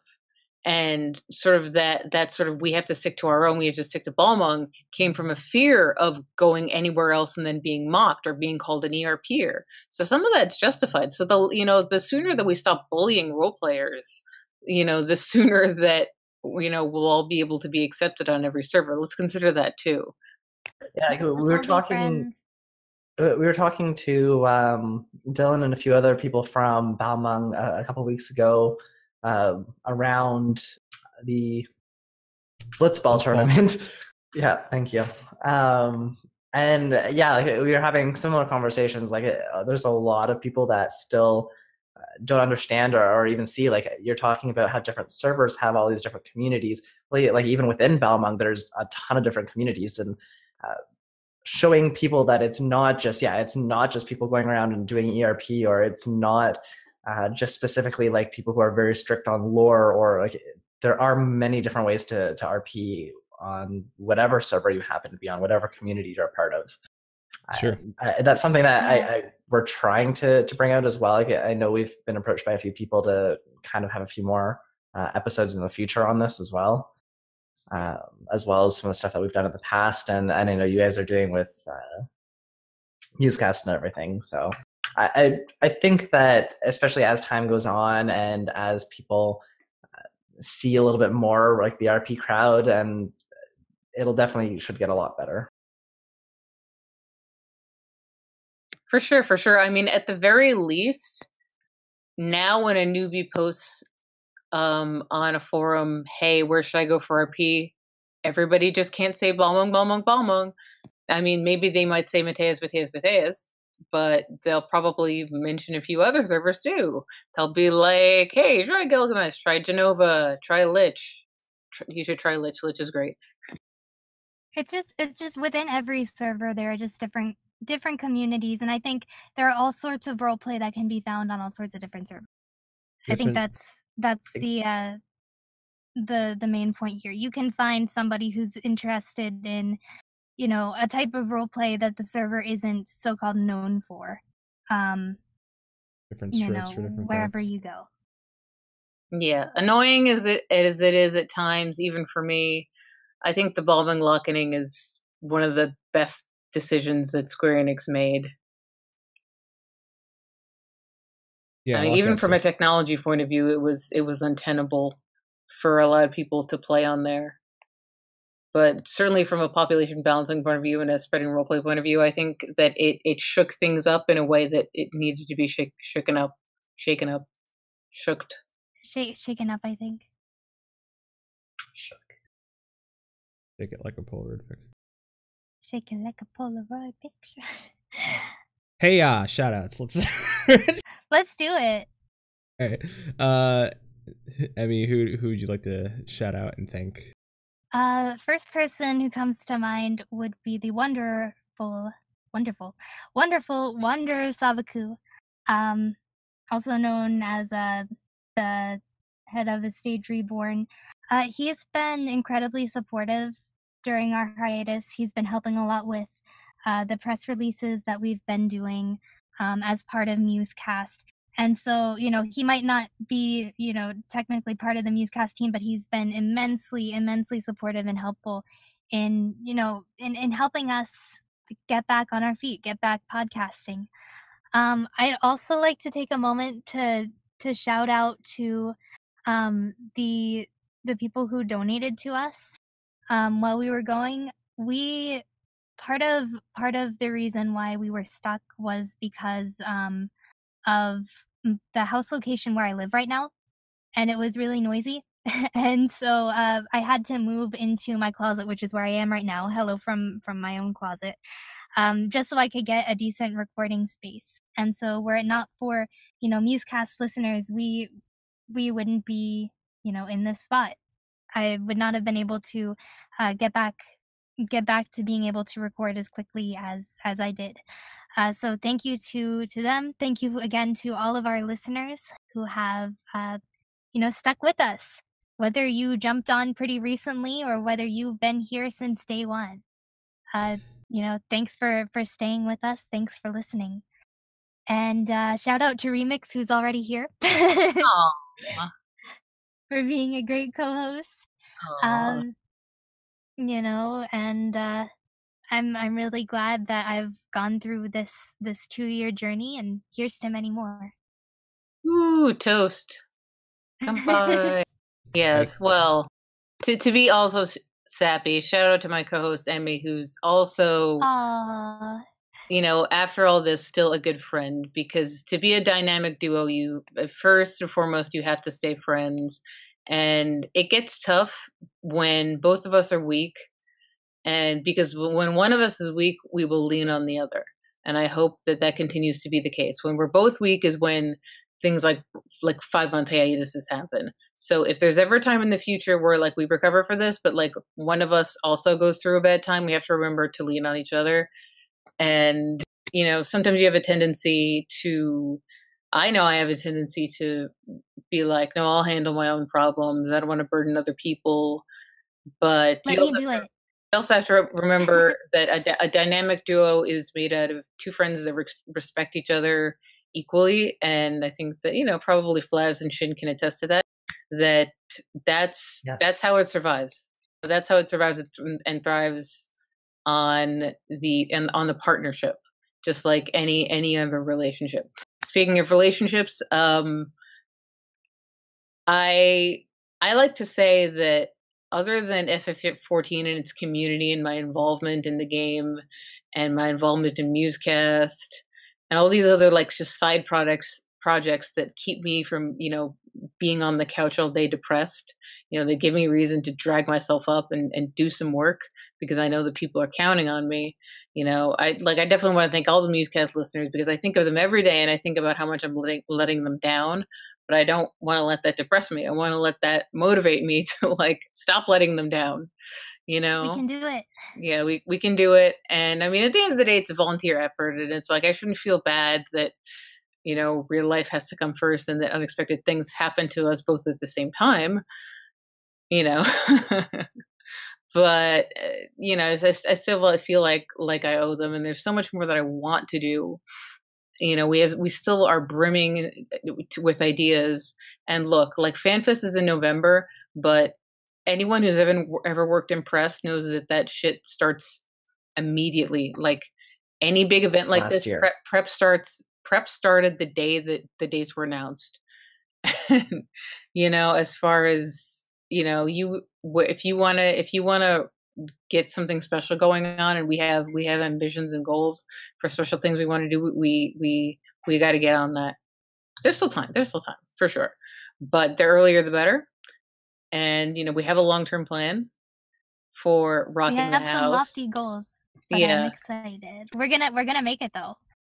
There's no other option. We will figure out a way to make this work. Yeah. And if you start early enough and you do it in multiple steps, you can get to your goal. And this will actually be my third FanFest. I've actually been to every FanFest ever. So not just a humble brag. But speaking of partnerships, the thing the person that has helped me the most, other than FF14 and all of my friends there, is my husband. I happen to be married to a wonderful, loving, patient, brilliant, and awesome person who plays a character called Glassy Cannon on Gilgamesh. My neighbor. Yeah, who moved into Scoot's lilac ward. It's Scoot's ward. You see, Yeah. it's Scoot's ward now. Yeah, Scoot is the mayor. I picked a plot that overlooked a cliff because we both share a sense of dark humor, and I was like, oh, he'll love the fact that you can toss bodies off this cliff into the river. You know? If you want to come visit the new venue, we call it the Cliffside. It's plot 52. We can show you the river. Yeah, we're gonna make it into, I mean, it's his house, but I've basically decorated the whole thing, and it's gonna be an RP venue. It's got a nice bioluminescent garden. I basically made him buy a house and apartment so I could have more stuff to decorate. We also decorated his apartment like a chocobo theme, but it's great. So, well, he joined me on my journey in FF14 eventually after, years and years of me talking about nothing about this game, nothing but this game. But, to think about where I would be if I didn't have someone to come home to every day to keep me sane, and, I don't know where I'd be. So he's probably in the other room and can't hear this right now. But, thank you to my life partner, Glassy Cannon of Gilgamesh. EB partner. Yeah, eternal bonding. Our eternal bonding anniversary is going to come up in June.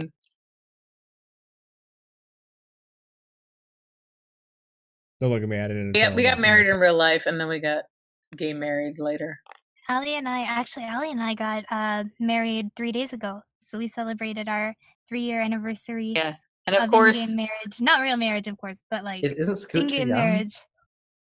Scoot's 10, but it's an aromantic life partnership. It's eternal okay. bonding. It's not necessarily marriage. It's it's eternally bonding, and I think a lot of players, like the people who just get married for the mount, because you know those people, the people who got married for the mount or for the bracelet. gear, yeah, and the bracelet and the ring, like it's because they want to play together, or in some cases they just want the loot, and so it's eternally bonding until one of you throws the ring away, but Ali and I have no intention of doing that, so.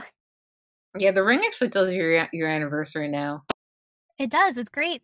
I had heard that there was going to be something about like increasing some kind of like reward for being eternally bonded for so long. I don't know if that's actually going to happen, but I'm not getting divorce incentive. Congratulations, you didn't get divorced. We also didn't change servers because if you change servers, you auto divorce. Yeah, that's also true. I know a great river you could throw a ring into if you need. Throw it off of Glassy's house. Is that a reference to the Palace of the Dead ending? Yeah. Okay. I haven't finished that yet. I haven't either. It'll probably be a while before I finish it. So yeah, getting your spouse to play F14 1010 would recommend. You finished it? Palace of the Dead? Not like going past the upper floors, but there's just story up. Oh no, I finished floor 100. Yeah. Yeah, that's the end of the story. Oh. Yeah, I must have skipped it. I thought it was a mindless grind. I should have realized there was story in that. Up to floor 100. When you get to after that, and yeah, or was it 50? Did it finish at 50? I don't know. All I know is that above floor 100 is a bench, and that's not even really story related. They just want, you should just take a picture there. Fucking photo op on the bench. Well, shout out to the bench from me, I guess. Shout out to the bench in Palace of the Dead. I got nothing else going on. I don't got any. I got no significant other. What am I gonna do? Fucking thanks, bed. I'll do that. Thanks, thanks, my bed. Thanks, Although bed. I have to say though, I have in my mind, Emmy was recreating R. Kelly's "Trapped in the Closet" music video, but Thank you to my closet. Shout out to my closet. Thanks, closet. Shout out to the acoustic foam. But really, like, shout out to the Musecast listeners who made that possible. Okay, wait. I have another shout out. Shout out to Sylvain Grabo. I hope I said that right. Who is one of my closest friends on Gilgamesh and always checks in on me, even if I like have been sleeping for 36 hours. I'll give another one. Shout out to Ganondorf Dragmeyer. Shout out to Ganondorf Dragmeyer. on Gilgamesh. Your nemesis? I'm very sorry that Scoot lobbed his shield into your more sensitive regions. He really didn't know any better, and I apologize. Also, you're a lot of fun to play with, Ganon, so I thought I saw you in the chat here on Twitch.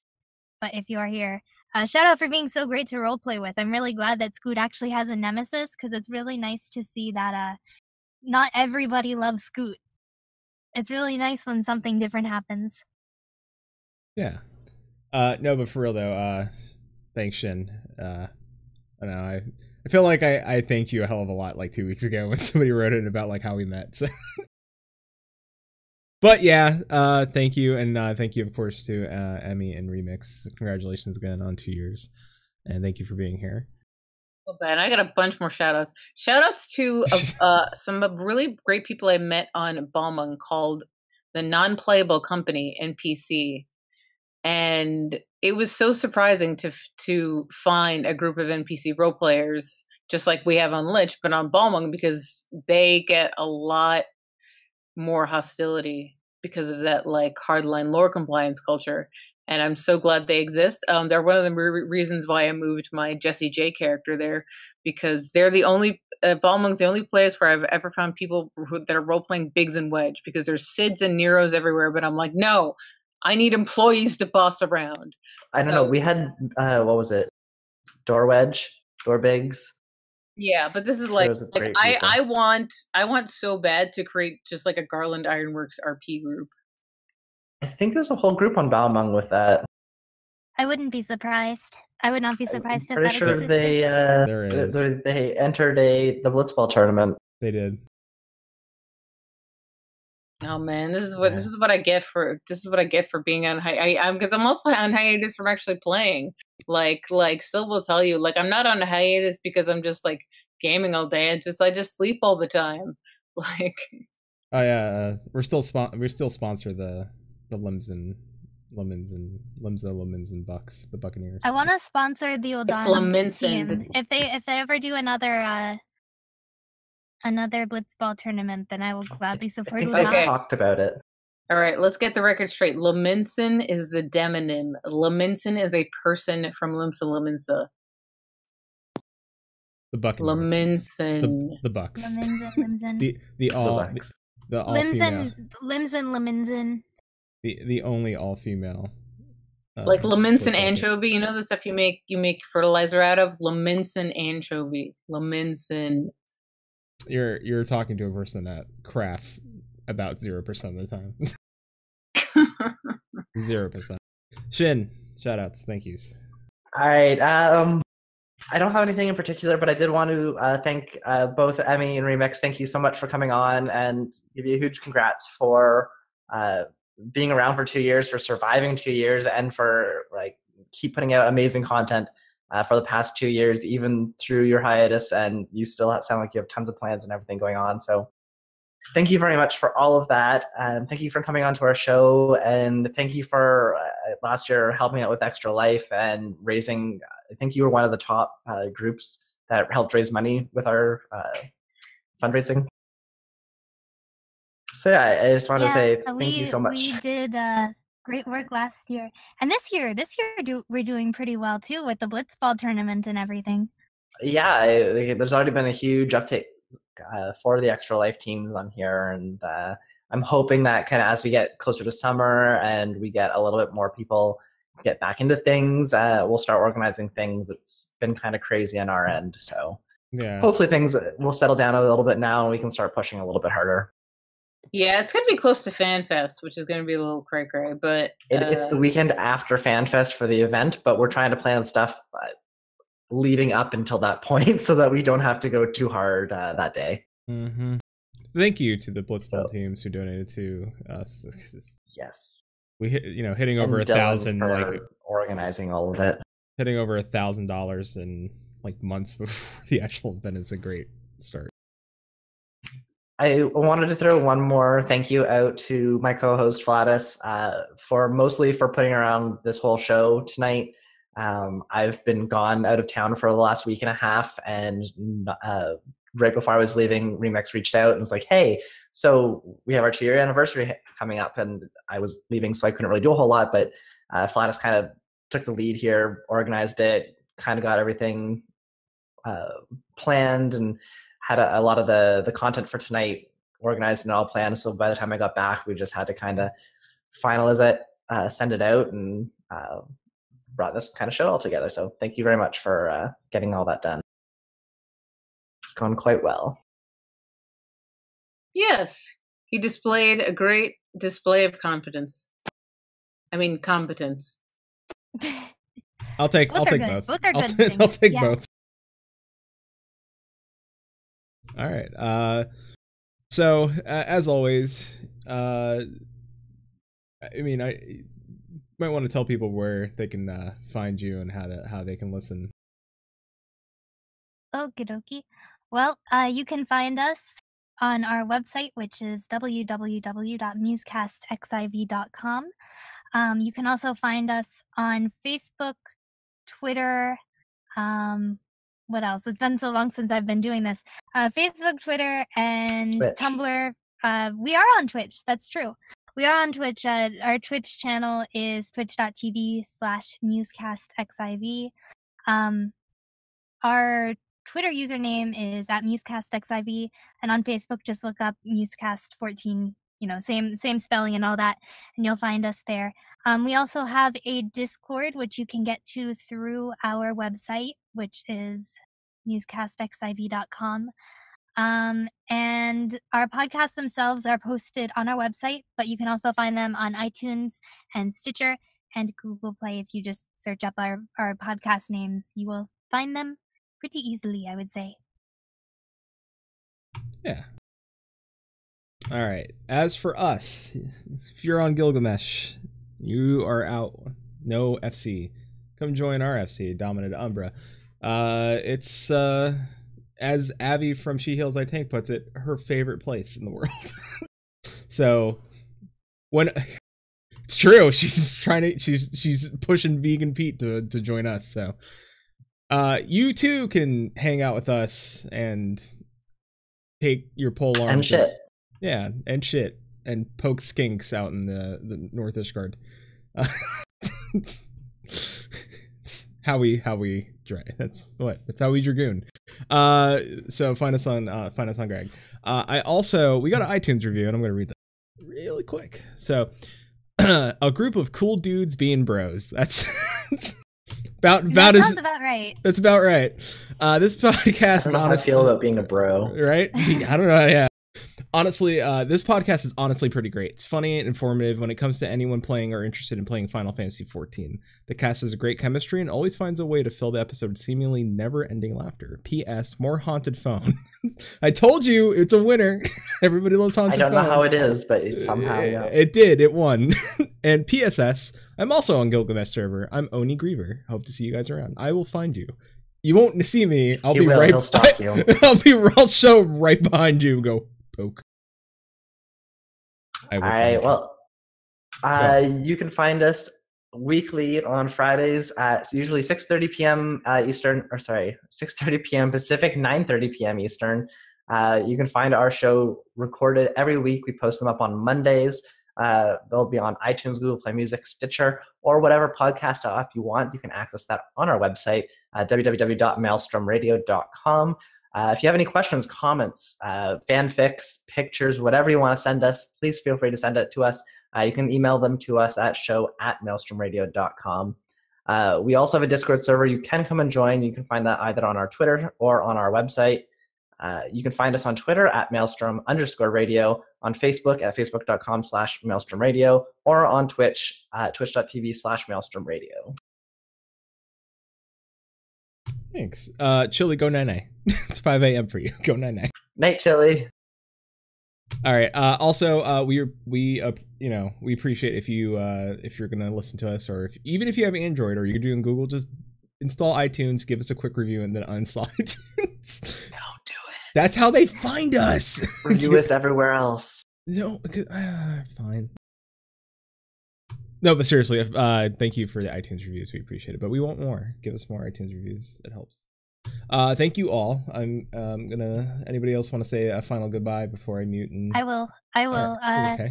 So to all you people listening right now, may you ever walk in the light of the crystal, and thank you very much for listening to Immortal Flames Radio. Oh, Till sea swallows all. Till sea swallows all. That's the Immortal Flames Radio slogan, right? Yep. Yeah. Classic Immortal Flames slogan. Classic Immortal Flames. Yeah, classic.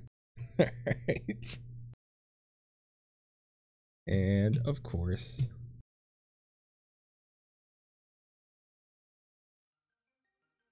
there it is. The sweet, soothing sounds of our outro. Thank you all. I want to thank Remix and Emmy, of course. Congratulations on 2 years. Thank you for coming out and hanging out with us. I want to thank my co-host Shin for putting up with me week after week. We are actually heading towards our second year. We're less than 25 episodes away. So be prepared for that hot mess. All your favorites may be coming back for that one. You might want to stick around to see what that means. But as always, till sea swallows all. Just like the Immortal Flames say, keep listening. Maelstrom Radio is a production of MaelstromRadio.com and Blackfire Media Productions. Final Fantasy XIV and Eorzea are trademarks of Square Enix. Opening theme provided by Benjamin Anthony James. You can find more of their music over at SoundCloud.com/Ben773. Our outro is provided by Sodo. You can find more of their music over at SoundCloud.com/Sodo. Views and opinions expressed on this episode are those of Maelstrom Radio and their host, and do not reflect the views and opinions of Square Enix. And until sea swallows all, keep listening.